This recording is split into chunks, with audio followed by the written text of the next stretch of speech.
డప్పు కొడితే చెంపదెబ్బ, స్పీకర్ పదవికి హుందాతనం ఏది?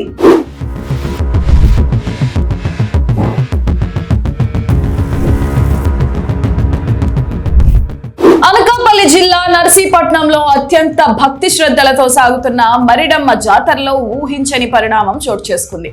ఆధ్యాత్మిక వాతావరణంలో ఒక్కసారిగా రాజకీయ సెగ రాజేసింది. సాక్షాత్తు రాష్ట్ర శాసనసభ స్పీకర్ హోదాలో ఉన్న చింతకాయల అయ్యన్న పాత్రుడు ఉత్సవాల్లో పాల్గొన్న ఒక డప్పు కళాకారుడిపై అసహనం వ్యక్తం చేసిన తీరు ఇప్పుడు రాష్ట్ర వ్యాప్త చర్చకు దారితీసింది. ఆవేశంలో ఆయన తీసుకున్న నిర్ణయం సోషల్ మీడియాలో వైరల్ గా మారడంతో విమర్శలు వెల్లువెత్తుతున్నాయి. అసలు జాతరలో ఏం జరిగింది? ఆ డప్పు కళాకారుడు స్పీకర్ ను అంతలా ఇబ్బంది పెట్టాడా? ఈ ఘటనపై బాధితుడు ఏమంటున్నారో ఇప్పుడు చూద్దాం.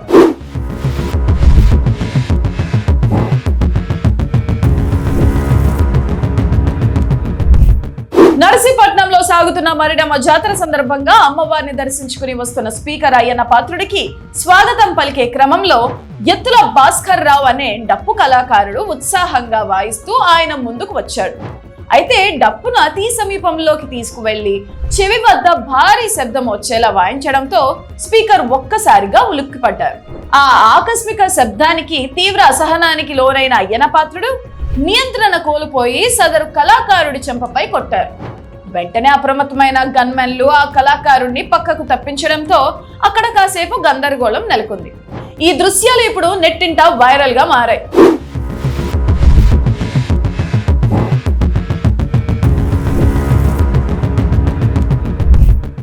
ఈ ఘటనపై బాధితుడు భాస్కర్ రావు స్పందిస్తూ ఆసక్తికర వ్యాఖ్యలు చేశారు.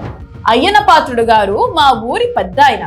జాతర ఉత్సాహంలో నేను కొంచెం గట్టిగా డప్పు వాయించాను. ఆ శబ్దానికి ఆయన ఇబ్బంది పడి ఉండవచ్చు. ఆయనకు నాపై వ్యక్తిగత కక్ష ఏమీ లేదు అని చెబుతూ వివాదాన్ని సద్దుమణిగేలా చేసే ప్రయత్నం చేశారు. అయితే బాధితుడు సానుకూలంగా స్పందించినప్పటికీ ఒక రాజ్యాంగబద్ధమైన పదవిలో ఉన్న వ్యక్తి సామాన్యుడిపై ఇలా దాడి చేయడం సరికాదని దళిత కళాకారుల సంఘాలు ఆగ్రహం వ్యక్తం చేస్తున్నాయి. ప్రజాస్వామ్యంలో స్పీకర్ హోదాకు హుందాతనం ముఖ్యమని వారు వాదిస్తున్నారు.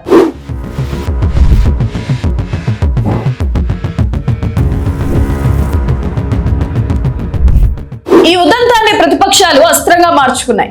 ప్రజాస్వామ్యానికి అత్యున్నత పీఠం వంటి స్పీకర్ పదవిలో ఉండి బహిరంగంగా ఒక కళాకారుణ్ణి కొట్టడం అప్రజాస్వామికమని విమర్శిస్తున్నాయి. అధికార మతంతోనే ఇలాంటి దాడులకు పాల్పడుతున్నారంటూ వైసీపీ నేతలు సోషల్ మీడియా వేదికగా నిరసన తెలుపుతున్నారు.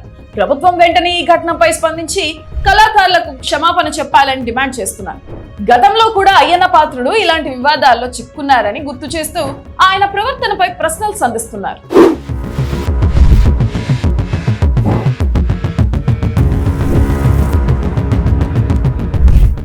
రాజకీయాల్లో సీనియర్ నేతగా స్పీకర్ గా ఎంతో అనుభవం ఉన్న అయ్యన్న పాత్రుడు ఇలాంటి చిన్న విషయానికే సంయమనం కోల్పోవడం చర్చనీయాంశమైంది. ఉత్సవాల్లో ఇలాంటి అపశృతులు చోటు చేసుకోవడం పండుగ ఉత్సాహాన్ని తగ్గించడమే కాకుండా నాయకుల హుందాతనాన్ని కూడా ప్రశ్నార్థకం చేస్తుందని విశ్లేషకులు అభిప్రాయపడుతున్నారు. మరి ఈ ఘటనపై మీ అభిప్రాయం ఏంటి? స్పీకర్ కోపం తెచ్చుకోవడం సహజమేనా లేక కళాకారుడిపై చేయి చేసుకోవడం తప్ప? కామెంట్ చేయండి.